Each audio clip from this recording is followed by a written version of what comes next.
인생을 살아가는 우리 모두에게는 한 가지 바람이 있습니다. 그것은 우리가 살아가는 인생 잘 살았다 이런 평가 듣는 것이 아닐까 싶습니다. 무엇을 하든 또 어떤 자리에 있든 내가 있던 그곳에서 내가 있었으므로 더 나아진 그러한 곳이 되었다. 내가 속한 가정에서 내가 있으므로 우리 가정이 더 복되었다.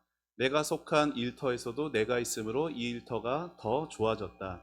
내가 속한 우리 교회 나로 인해서 우리 교회가 더 아름다워졌다. 이러한 평가를 듣기를 우리는 바랍니다. 특별히 예수 믿는 성도에게 있어서는요, 주님께 인정받고 싶은 마음들이 있어요. 그렇죠? 마지막 날에 예수님 앞에 서서 여러분 무슨 말 듣기를 원하십니까? 예수님 앞에 서서 예수님이 여러분을 딱 바라보시면서 여러분 무슨 말씀 듣기를 원하세요? 어, 우리의 꿈은 다 그거예요. 잘하였다. 착하고 충성된 종아. 고마웠다. 사랑한다. 이 말씀 듣고 싶지 않으십니까? 그렇죠? 너는 참 내 마음에 합한 나의 자녀였다. 우리는 이 말씀 듣고 싶어 합니다. 이러한 소망을 가진 우리는 특별히 오늘 말씀에 더 귀를 기울여야 하는데요. 왜냐하면 성경이 우리에게 이렇게 말하고 있기 때문입니다. 우리 고린도후서 5장 읽지 않았는데 앞절인 10절 말씀 같이 읽어보겠습니다. 시작.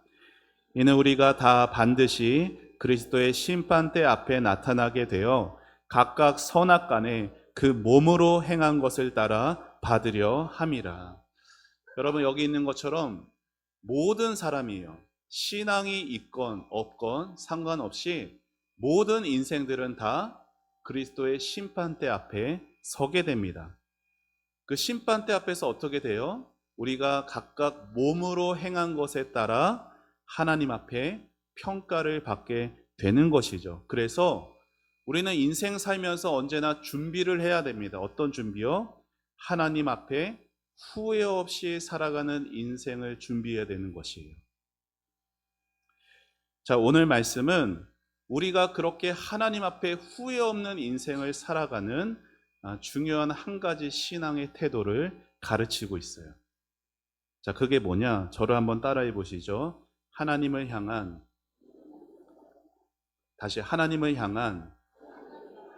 거룩한 두려움을 가지고 살아야 한다. 자, 하나님 앞에 후회 없는 인생을 살아가려면 하나님을 향한 거룩한 두려움을 가지고 살아야 합니다.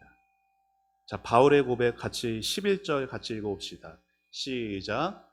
우리는 주의 두려우심을 알므로 사람들을 권면하거니와 우리가 하나님 앞에 알리어졌으니 또 너희의 양심에도 알려지기를 바라노라.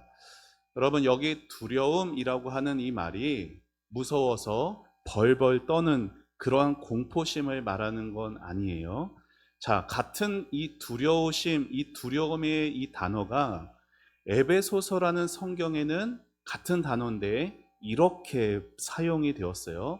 자, 에베소서 5장 말씀도 같이 읽어봅시다. 시작. 그리스도를 경외함으로 피차 복종하라. 여러분 같은 단어가 고린도 후서에서는 두려움으로 그리고 에베소서에서는 경외함으로 번역이 되었어요. 그러니까 고린도 후서에서도 사실 바울이 두려움이라고 표현한 이 말은 공포심이 아니라 뭐예요? 하나님을 향한 경외심이라는 거죠. 다시 말해서 여러분 우리가 후회 없는 인생을 살아가려면 하나님을 향한 경외심이 하나님께 인정받는 삶을 살게 하는 것이에요. 여러분 하나님을 향한 경외심을 다른 표현을 하면 이렇게 말할 수 있어요. 저를 따라해 보시죠. 하나님을 향한 거룩한 부담감. 여러분 우리가 예배를 드려도 우리가 모든 섬김과 신앙의 활동과 모든 삶에서 하나님을 향한 거룩한 부담감으로 살아야 합니다.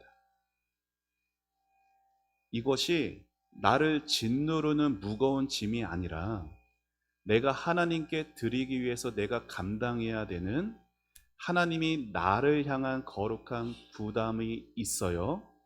그리고 그 거룩한 부담으로 인생을 살아갈 때 지치고 괴롭고 버거운 인생이 아니라 하나님을 향한 후회 없는 인생이 될 수 있다라는 것이에요.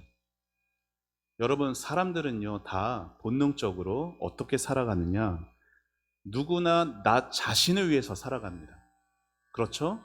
신앙생활을 해도 나 자신을 위해서 신앙생활하는 경우가 얼마나 많은지 몰라요.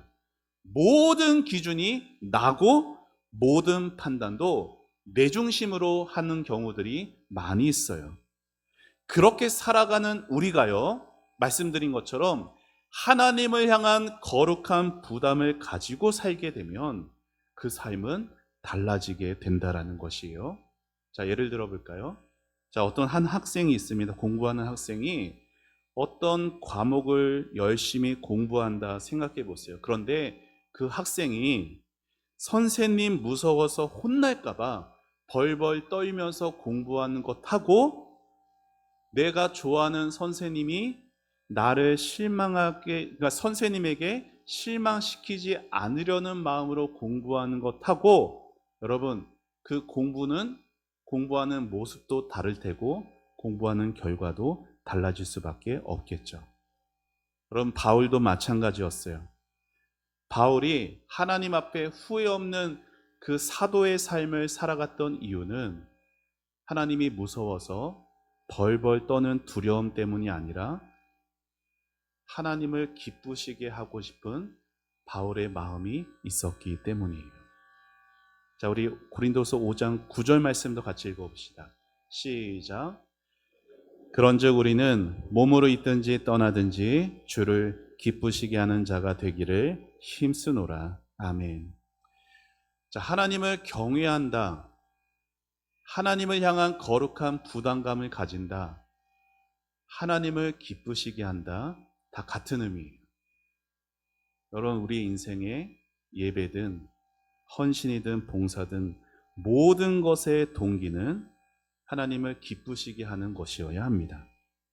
만일 우리의 신앙생활이요, 단지 여러분 지금도 주일날에 예배 자리에 나오셨잖아요. 그리고 여러분의 것을 구별하여 정성껏 하나님께 예물로 헌금하셨잖아요. 그리고 또 예배 전으로 또 여러분의 것으로 몸으로 또 주신 재능으로 봉사도 하시잖아요.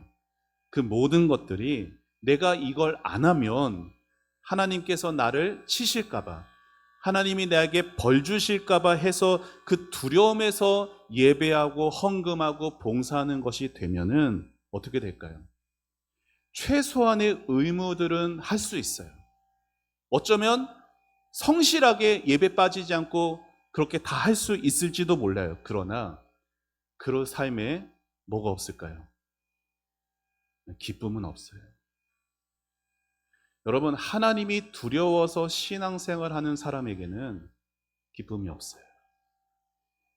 기쁨이 없을 뿐 아니라 그 신앙은 언제든지 쉽게 지칠 수 있고 힘들 수밖에 없습니다. 하지만 하나님을 기쁘시게 하려는 거룩한 부담으로 신앙생활을 하게 되면은 달라져요. 물론 몸은 좀 고될 수도 있고 때로는 시간도 수고도 더 들어갈 수도 있어요. 때로는 어려운 가운데서도 주님께 구별할 예물을 드리기에 내가 좀 손해를 보는 것처럼 여겨질 수도 있습니다. 그러나 하나님께 기쁨이 되려는 그 신앙에는 뭐가 있어요? 기쁨이 있어요. 자유함이 있습니다. 내 것을 하나님께 드렸다라는 감격함이 있다라는 것이에요. 바울은 하나님을 기쁘시게 하는 것이 자신의 삶과 이유와 목적이 되었을 때 누려지는 풍성함에 대해서 11절 말씀에서 이렇게 말했어요. 다시 한번 우리 11절 읽어봅시다. 자, 시작. 우리는 주의 두려우심을 알므로 사람들을 권면하거니와 우리가 하나님 앞에 알려졌으니 또 너희의 양심에도 알려지기를. 예. 예. 예. 여러분, 이 말씀이 조금 어려울 수 있어요. 자, 그 쉬운 의미를 제가 풀어서 이렇게 썼는데 이것도 같이 읽어보시죠. 시작. 하나님이 나를 인정해 주시는 것으로 나는 만족합니다. 그래서 세상 사람들에게 인정받기 위해 내 모습을 포장하지 않아도 됩니다. 아멘. 사랑하는 여러분, 하나님을 기쁘시게 하는 신앙의 삶을 살아갈 때 이 땅에서 우리가 누리는 축복들이 있습니다. 그게 뭔지 아세요? 자유함이에요. 하나님 앞에서의 떳떳함이에요. 여러분, 이게 얼마나 복된 건지 아세요? 얼마 전에 그 유튜브에 보면 짧은 영상이 있어요. 우리 교회도 그 제 설교를 이렇게 짧게 쇼츠라고 하죠. 그렇게 올려진 것도 있는데, 유튜브에 그 쇼츠 영상 중에 그 신현준 씨 아시죠? 신현준 배우잖아요.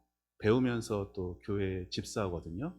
그 신현준 배우의 짧은 간증을 이렇게 축약해가지고 1분짜리 영상이 있더라고요. 그 영상에서 그 배우가 이렇게 고백을 해요.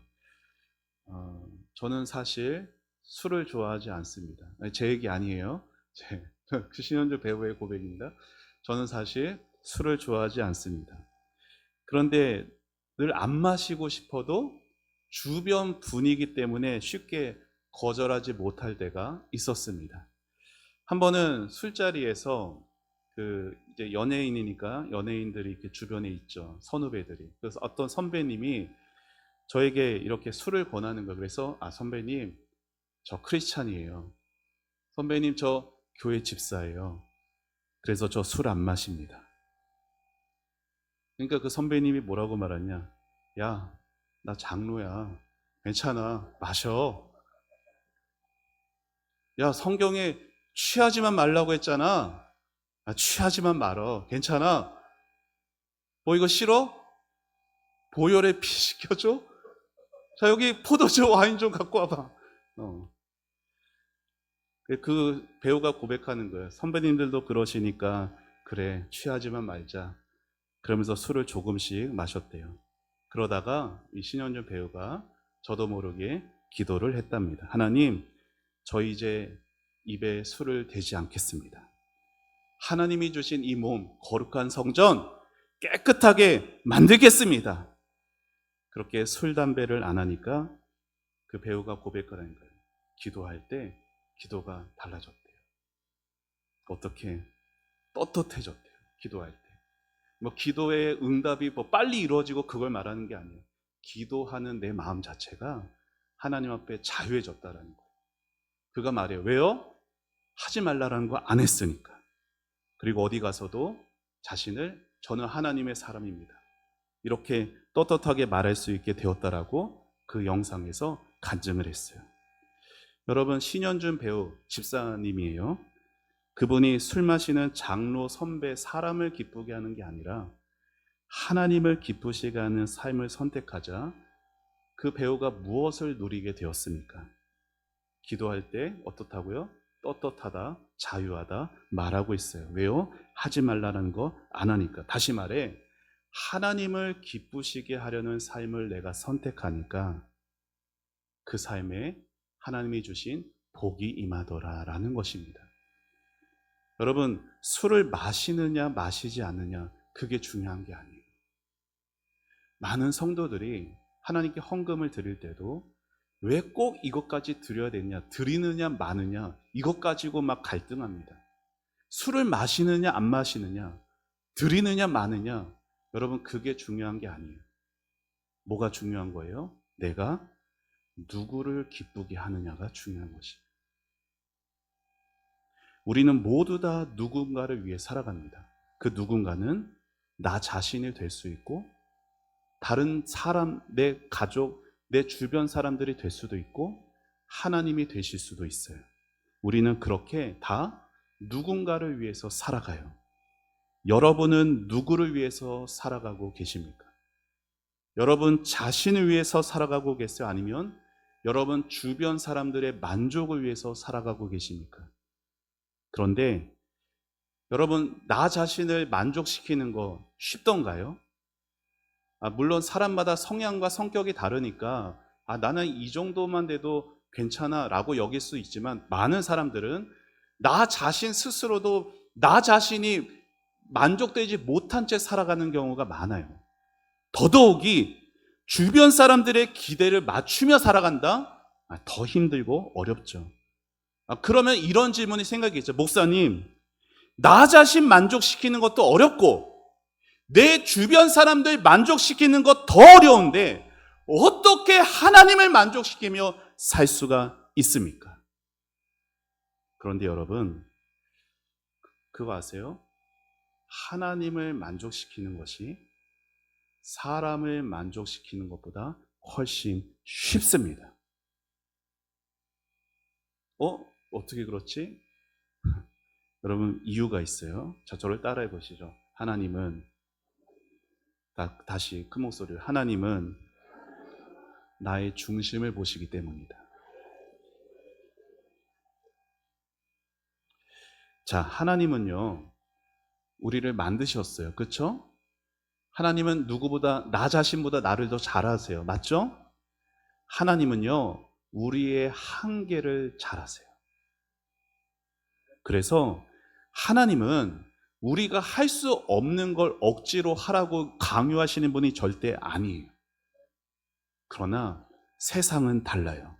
세상은요, 내가 어떤 마음으로 했는지 중요하지 않아요.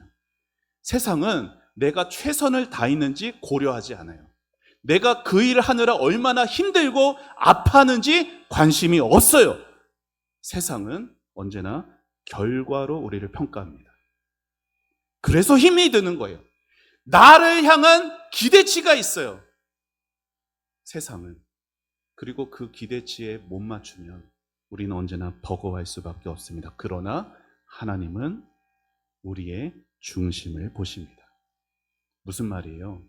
내가 부족해도 나의 한계를 아시는 하나님이셔서 내가 부족해도 그 부족한 대로 주님을 기뻐하게 하려는 그 마음, 내가 실수하고 넘어졌어도 다시 주님 앞에 서려고 하는 그 마음, 완벽하지 않아도 은혜에 합당한 삶을 살려고 하는 몸부림치는 그 마음을 하나님이 기뻐하신다라는 것이에요.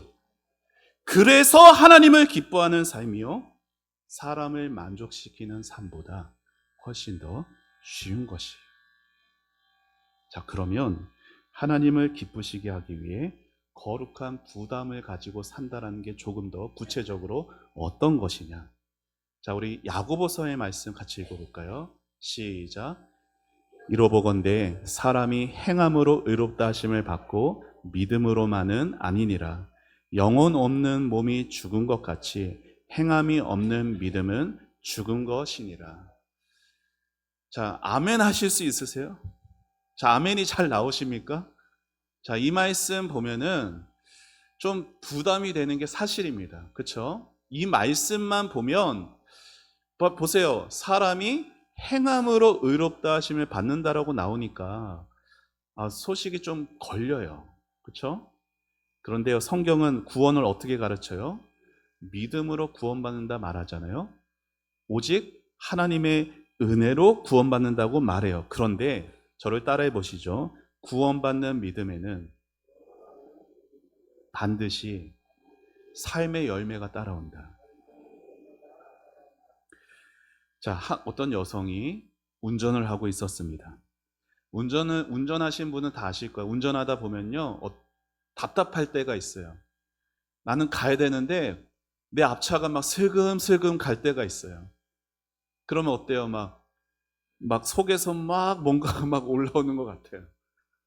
그래서 운전하다가 답답해서 참지 못하고 그 여성이 막 크락션에 빵빵 이렇게 울리고 막 추월해서 앞질러 갔습니다. 앞질러 가면서 창문을 열고 막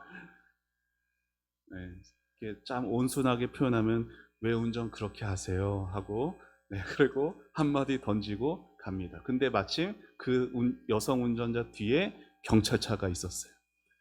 그 경찰차가 빵 울리고 창문을 열고 막 소리 치는 그 여성을 붙잡았습니다. 그리고 그 차에 다가가서 조사를 하기 시작했어요. 그 조사의 내용이 뭐였냐?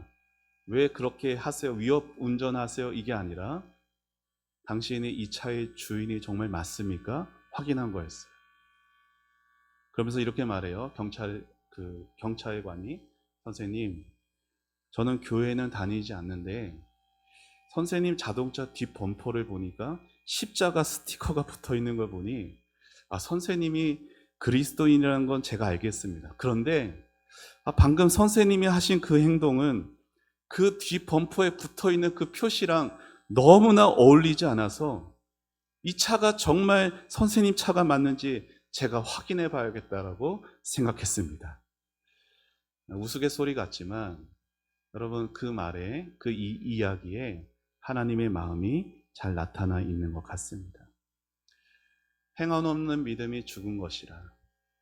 우리는 언제나 신앙과 우리의 삶이 일치해야 된다는 것을 알고 또 믿으면서도 이 사실에, 이 말씀 앞에 우리는 많은 부담을 느껴요. 나는 완벽하지 않는데, 나는 삶의 열매가 별로 없는 것 같은데. 맞아요. 우리는 완벽하게 살아갈 수 없습니다. 여러분, 그거 아세요? 하나님도요, 우리의 한계를 잘 아신다고 말씀드렸잖아요. 그래서 하나님도 우리가 완벽한 걸 기대하지 않으십니다. 하나님은 우리가 받은 그 은혜에 맞는 상식적인 삶을 기대하세요. 자, 자녀를 키운 우리 부모님들은 다 아실 거예요. 여러분, 자녀가 부모의 기쁨이 되는 건 어때요? 자녀가 대단한 업적을 이루어야지만 부모가 기쁨이 되는 게 아니잖아요. 그렇죠? 지난 5월에도 어버이날이 있었어요. 어버이날이 금요 기도회였어요. 제가 금요 기도회 막 끝나고 기도회 가면 이제 저 진이 빠지거든요. 그 모습으로 이제 집에 갔어요. 밤중에 가니까 아이들이 자기 방에 들어가서 뭔가 막 준비하고 있어요. 그리고 이제 밤 11시 넘어서 이제 방에서 나오는 거예요. 그러면서 뭐 꽃도 자기 용돈으로 갖고 오고, 자기 외갓댁 가서 받았던 용돈도 아빠 쓰세요, 엄마 쓰세요, 부모에게 용돈을 줘요. 큰 금액은 아니었어도 그 마음이 얼마나 저에게 큰 기쁨과 격려가 되었는지 모릅니다. 사랑하는 여러분, 자녀가 부모의 마음을 알아주고 작은 일이라도 부모를 위해서 하려고 아등바등 그 애쓰는 그 모습 자체가 부모에게 기쁨이 되는 거예요. 그렇죠? 우리 하나님 아버지의 마음도 그렇습니다. 하나님은 우리를 위해서 얼마나 많은 걸 내주셨어요? 그렇죠? 하나밖에 없는 독생자, 우리를 위해서 십자가에 달려 죽이시기까지 하나님은 이 세상에서 가장 큰 값을 치러 주셨어요. 그러나 하나님을 기쁘시게 하는 일은요, 우리가 꼭 대단하고 거창한 일을 해야만 하나님을 기쁘시게 하는 게 아니에요. 우리가 막 많은 사람들 이곳으로 전도해야만 하나님을 기쁘시게 하는 게 아니에요. 우리가 막 불철주야 교회에서 막 주여 주여 기도하고 막 주방에서도 땀 뻘뻘 흘리면서 그렇게 힘들게 일해야만 하나님을 기쁘시게 하는 게 아니에요. 우리의 중심을 아시는 하나님 아버지 앞에서 내가 저 세상 사람들과 다르게 살려고, 구별되어 살려고 몸부림치고 애쓰는 그 모습, 그 마음 중심이 하나님을 기쁘시게 하는 것입니다. 여러분, 장발장 아십니까? 장발장. 프랑스의 대문호 빅토르 위고가 레미제라블, 그 장편 소설에 나오는 사람이잖아요. 그 장발장이요, 조카를 먹이기 위해 빵을 훔치다 감옥에 갇혀서 무려 19년 동안 감옥 생활을 했어요. 그리고 출소를 한 다음에 출소를 했음에도 그의 모습은 달라지지 않았어요. 그런데 하나님의 사랑이 그에게 임하자 그의 인격과 인생의 목적이 바뀌었습니다. 감옥에서 19년 살다가 출소를 했으면 이제 새 삶이 되어야 되는데 나오니까 아무도 자기를 반겨주는 사람이 없는 것이에요. 그 차가운 냉대 속에서 장발장을 반겨주었던 단 한 사람이 있었으니 그 당시에 주교였던, 우리로 치면은 우리 목회자 같은 주교였던 한 사람이 그를 받아주고 자신의 집에 머물게 했습니다. 그런데 장발장이 그 밤에 어떻게 해요? 깊은 밤에 그 주교의 집에 있던 은쟁반을, 은그릇을 훔쳐서 도망가다가 다시 잡힙니다. 여러분, 감옥에 있다가 출소해서 다시 잡히면 가중처벌이 돼서 이제 평생을 감옥에 썩게 되는 그런 아주 위기의 순간이 왔을 때 그가 뭘 하냐? 자기를 붙잡은 경찰관에게 거짓말을 하죠. 아, 이거 내가 훔친 게 아니에요. 아, 이거 내가 선물로 그 주교에게 받은 거예요. 그래서 경찰관이 어떻게 하냐? 그를 데리고 그 주교의 집으로 찾아갑니다. 그때 주교의 입술에서 나온 사랑의 말이 아주 놀라웠어요. 그가 이렇게 말하죠. 그 장발장을 향해서, 아니, 당신은 왜 그렇게 황급히 떠났어요? 내가 준 더 값비싼 은초 때는 놔두고 왜 이것만 가져갔어요? 라고 하면서 그의 허물을 덮어줬습니다. 그 주교가 베푼 그 사랑 앞에 19년 동안 법과 원칙, 그 감옥에 있던 그 장발장, 그를 변화시키지 못했던 세상의 법이 그 주교에 덮어주는 그 사랑 앞에 인생이 변화되게 되었어요. 정죄하지 않고 품어주는 사랑. 죄를 모른 척한 것이 아니라 그 죄를 지은 것보다 더 그 사람을 살려내고 싶어하는 그 사랑이 그의 영혼을 흔들었던 것이에요. 장발장이 떠날 때 주교가 그에게 이렇게 말을 했습니다. 같이 이거 읽어봅시다. 시작. 이 순간을 절대 잊어서는 안 됩니다. 하나님이 당신의 영원한 생명을 사셨습니다. 이제 당신의 인생은 당신의 것이 아닙니다. 이제 당신은 하나님께 속했습니다. 이 주교의 이 음성이 오늘 읽은 본문 말씀의 사도 바울의 음성과 저는 같다고 생각합니다. 자, 5장 14절 15절 쉬운 성경으로 준비했는데 같이 읽어봅시다. 시작. 그리스도의 사랑이 우리를 사로잡고 있습니다. 우리는 확신합니다. 한 사람이 모든 사람을 대신하여 죽었으므로 모든 사람이 죽은 것입니다. 그리스도께서 모든 사람을 대신하여 죽으신 것은 살아있는 사람들이 더 이상 자기 자신을 위해 살지 않고 자신들을 위해 죽었다가 다시 사신 분을 위해 살게 하려는 것입니다. 아멘. 여러분, 사람을 바꾸는 것은요, 법과 원칙이 아니에요. 교회 안에도 뭐예요? 법이 있고 원칙들이 있어요. 그런데 사람을 변화시키는 것은 법과 원칙이 아니라 사랑입니다. 무엇이 올바른 것이고 어떻게 살아야 한다라는 그 바른 훈계 필요한 것이에요. 하지만 사람은요, 훈계에서 바뀌지 않아요. 사람은 사랑으로만 변화됩니다. 주교의 사랑을 받은 장발장은 이제 자신을 위한 인생이 아닌 이웃을 위한 인생으로 살아가기 시작했어요. 그리고 그 글 마지막에 보면 장발장이 당시 창녀의 딸이었던 코제트라는 그 여성이 나오죠. 그 여성을 끝까지 책임지면서 마지막에 결혼까지 시킵니다. 사랑하는 여러분, 십자가의 사랑은요, 우리에게 그냥 잠깐 감동과 감격과 잠깐 눈물 흘리게 하는 것으로 그치지 않습니다. 십자가의 사랑은 반드시 우리의 삶의 목적을 변화시키는 하나님의 사랑이에요. 정말로 십자가 앞에 선 사람은요, 그 삶의 이유와 목적이 이전과 같지가 않습니다. 왜요? 그 인생의 주인이 바뀌었기 때문에.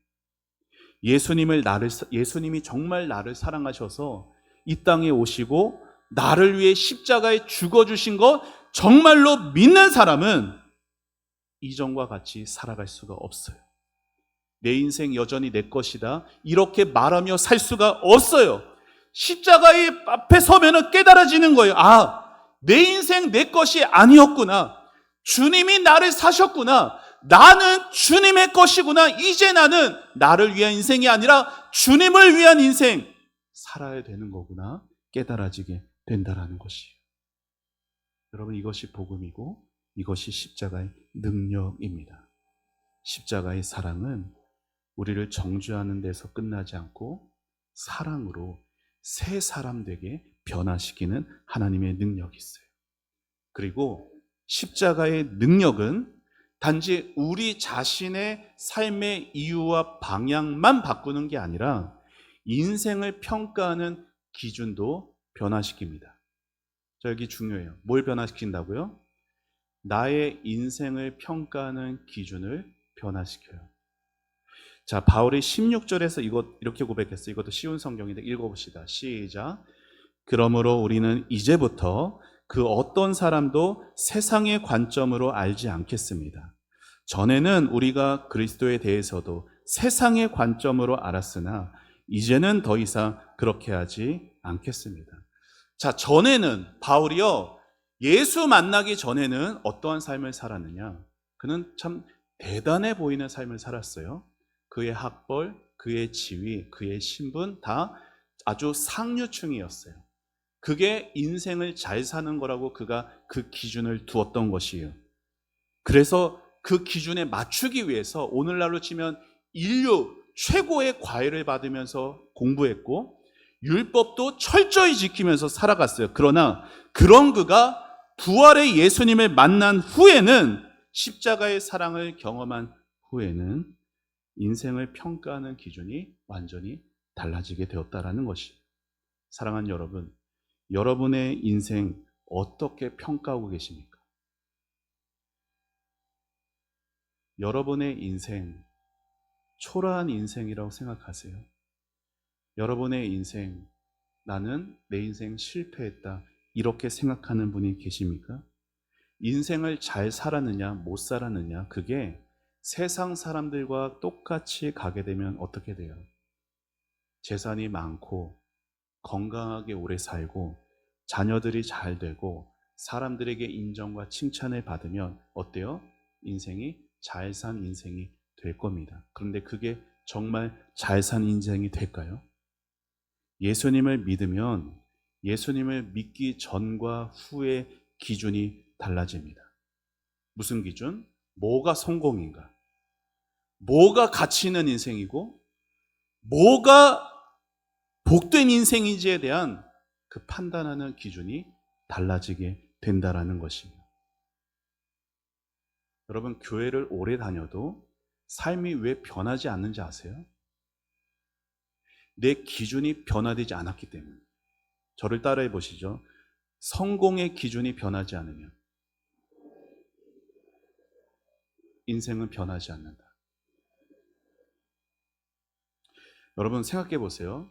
내 인생의 성공의 기준을 돈에 두는 사람은 아무리 교회를 오래 다녀도 어떻게 될까요? 돈에 끌려다니는 인생을 살게 됩니다. 그렇겠죠? 사람의 인정을 기준을 두고 살아가는 사람들은 교회를 다녀도 평생 사람의 그 눈치와 시선에 묶인 채 살아가게 돼요. 자녀들의 형통의 인생의 가치를 두는 사람은 자녀의 삶이 흔들릴 때마다 그 인생 뿌리채 흔들릴 수밖에 없는 것이. 우리의 삶을 평가하는 기준이 변하지 않으면 우리가 세상을 변화시키는 게 아니라 세상이 우리를 변화시킵니다. 그러므로 우리는 하나님의 기준으로 우리의 삶을 바라볼 수 있어야 되는 것이에요. 사랑하는 여러분, 가난하십니까? 가난하면 좀 어떻습니까? 여러분 삶에 빚이 있으십니까? 우리 빚이 좀 있으면 어떻습니까? 건강하지 못하세요? 육신이 좀 건강하지 못하면 어때요? 나는 가장 값진 하나님 아들의 생명을 받은 자인데, 가장 귀한 것 받은 자인데, 이 땅에 썩고 없어질 것에 거기에 가치와 여러분의 성공의 기준을 거기에 두지 마시기를 바랍니다.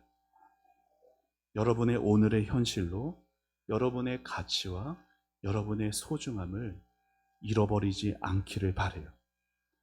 자, 바울이요 고린도서 4장에서 이런 말을 했어요.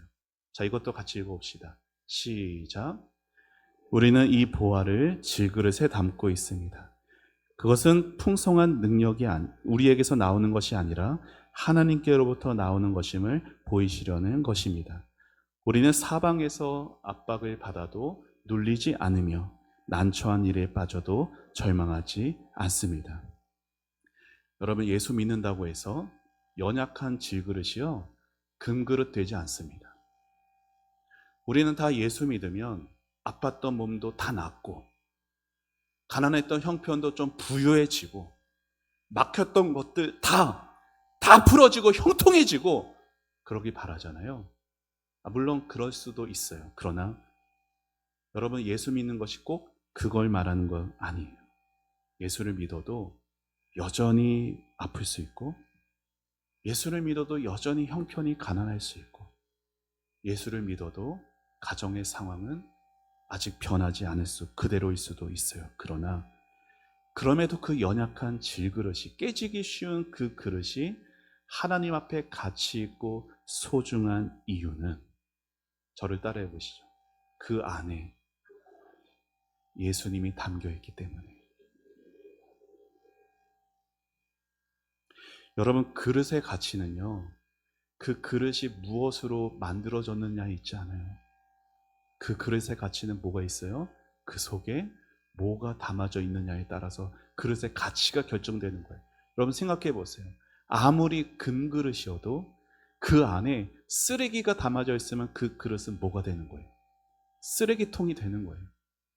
아무리 흙그릇이어도 그 안에 값비싼 보석이 담겨져 있으면 그 흙그릇은 뭐가 되는 거예요? 보석함이 되는 거예요.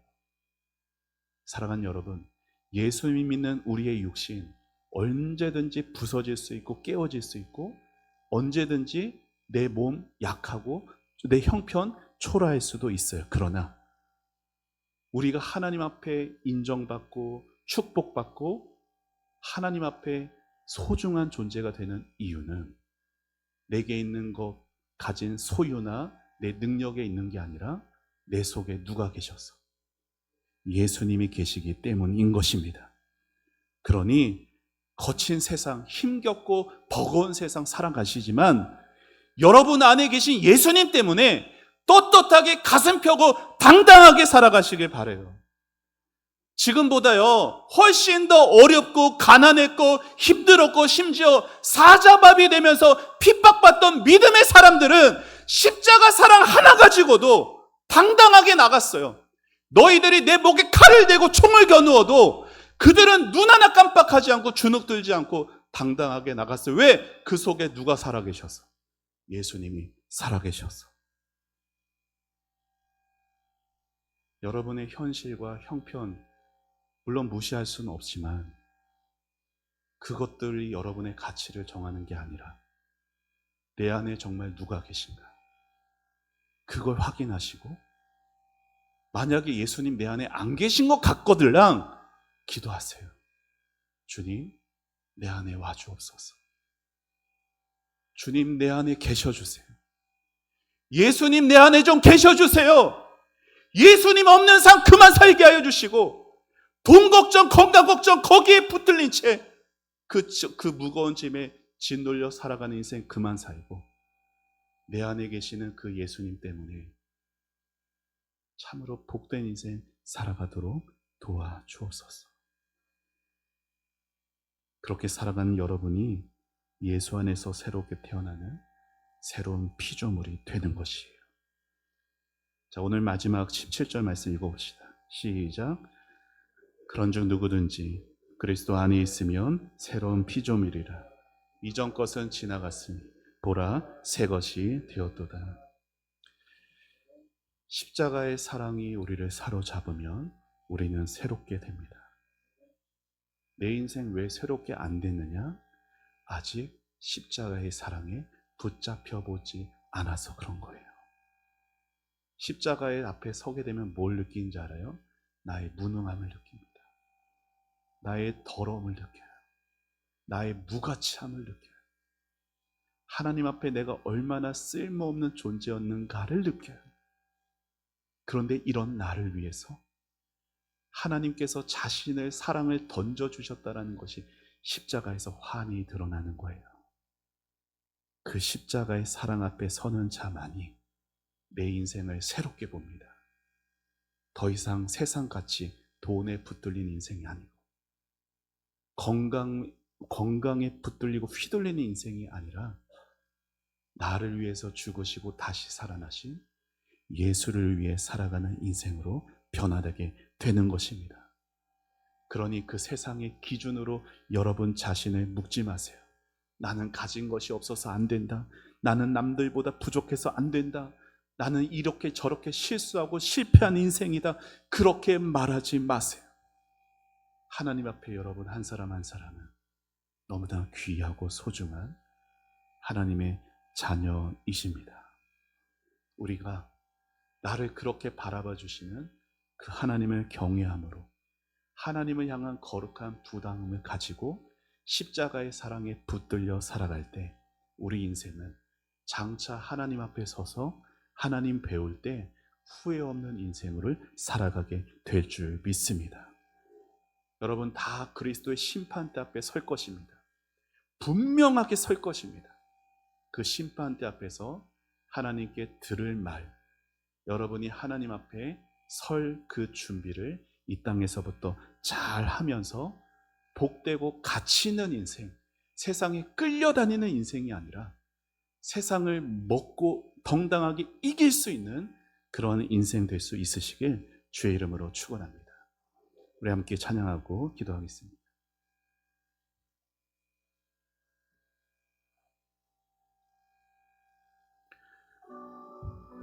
행복이라는 찬양입니다. 우리가 정말 무엇에 행복할 수 있고 무엇에 행복해야 하는지 우리 함께 고백하며 찬양하겠습니다.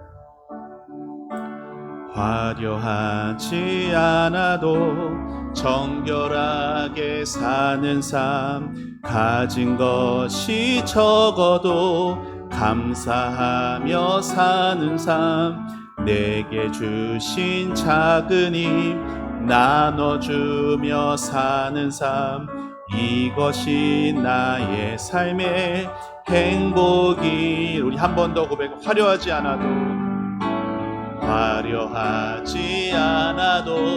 정결하게 사는 삶, 가진 것이 적어도 감사하며 사는 삶, 내게 주신 작은 힘 나눠주며 사는 삶, 이것이 나의 삶의 행복이라오. 이것이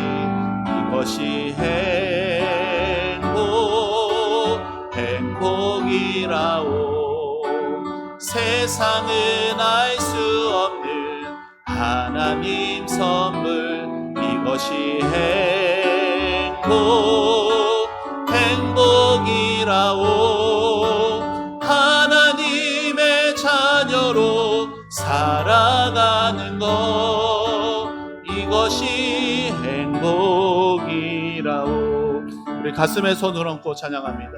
눈물 날 일 많지만 기도할 수 있는 것, 억울한 일 많으나 주를 위해 참는 것, 비록 짧은 작은 삶 주 뜻대로 사는 것, 이것이 나의 삶의 행복. 우리 한 번 더 고백합니다. 눈물 날 일 많지만 기도할 수 있는 것, 억울한 일 많으나 주를 위해 참는 것, 비록 짧은 작은 삶 주 뜻대로 사는 것, 이것이 나의 삶의 행복이라오. 우리 손 들고 찬양합시다. 이것이 행복이라오. 세상은 알 수 없는 하나님 선물, 이것이 행복이라오. 하나님의 자녀로 살아가는 것, 이것이 행복이라오. 이것이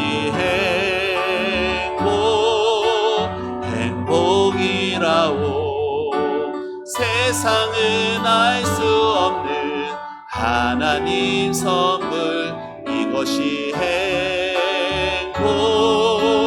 행복이라오.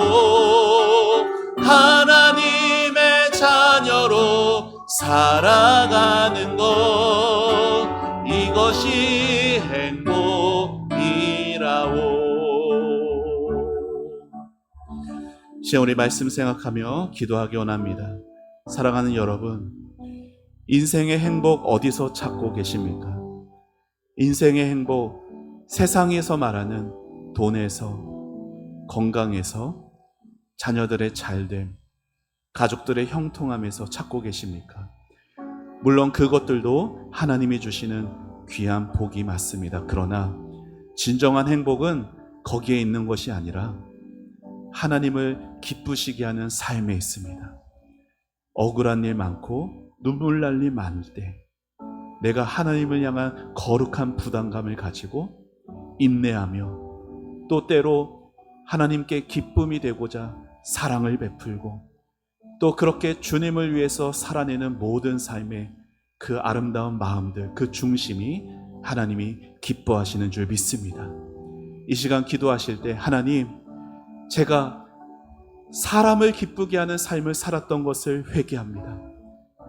하나님을 위해 산다라고 하면서도 나 자신과 내 다른 사람의 그 만족을 위해서 살았던 것을 회개하오니 하나님 용서하여 주옵소서. 하나님, 이 땅의 진정한 행복을 누리며 살아가기를 원합니다.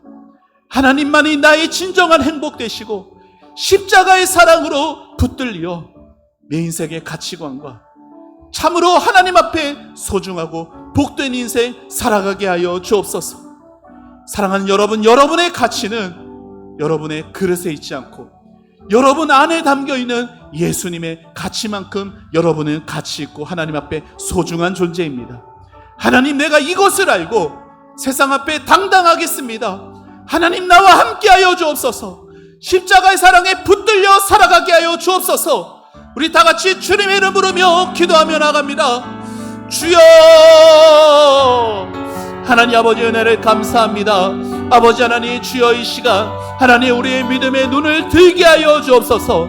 아버지 하나님, 주여 사도 바울과 같이 아버지 주님 만나기 전에, 부활의 주님 십자가의 사랑 경험하기 전에는 사도 바울이 이 땅에 있는 거 학벌과 가문과 아버지 하나님 자신의 행위의 공로를 의지하며 살아왔습니다. 하지만 아버지 사도 바울이 부활의 예수님을 만날 때 아버지 하나님, 그가 예수님의 그 사랑에 붙잡혀서 아버지 하나님 정말로 주를 위한 삶으로 변화되고 살았던 것처럼 아버지 하나님, 내 삶에 십자가의 사랑에 붙들리게 하여 주옵소서. 아버지 하나님을 위한 삶, 아버지 이 신앙생활조차도 내 만족을 위해서 나를 위한 삶 되지 않게 해주시고, 아버지 하나님, 주여 나를 위해 죽으시고 다시 살아나신 주를 위한 삶 되게 하여 주옵소서. 주님을 기쁘시게 하는 삶, 주님을 경외하는 삶, 주님을 향한 거룩한 부담을 가지고 살아가는 인생으로 우리의 삶이 변화되게 하여 주옵소서. 아버지 하나님, 사랑이 아니면 변화되지 않습니다.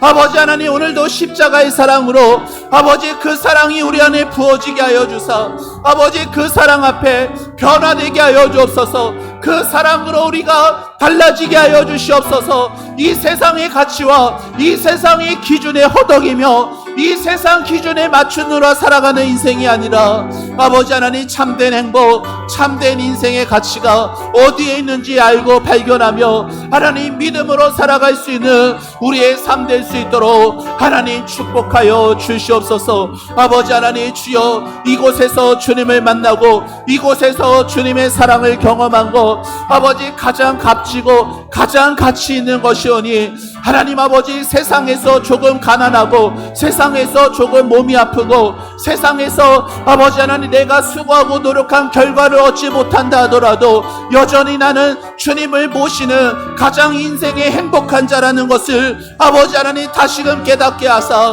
하나님 아버지, 인생에서 가장 행복을 누리며 살아가는 우리가 될 수 있도록 아버지 하나님, 예수를 선택하고 하나님을 기쁘시게 하는 우리의 마음의 중심을 보시는 되시는 하나님 앞에 아버지 하나님 당당하고 자유함 가운데 아버지 살아가게 하여 주시옵소서. 아버지 주님 안에서 참된 행복을 누릴 수 있도록 하나님 축복하여 주시옵소서. 주님 감사합니다. 하나님 은혜를 감사합니다. 하나님 주님의 십자가의 사랑에 붙들리기를 원합니다. 주님의 그 십자가의 사랑이 오늘도 우리에게 부어지길 원합니다. 하나님 우리를 변화시켜 주옵소서. 세상 바라보며 세상 기준에 맞추느라 허덕이고 괴로워하고 지쳐가는 인생들이 주님의 십자가 앞으로 나와 자유함과 참된 행복을 누릴 수 있도록 축복하여 주시옵소서. 하나님 우리는 다 주님의 것입니다.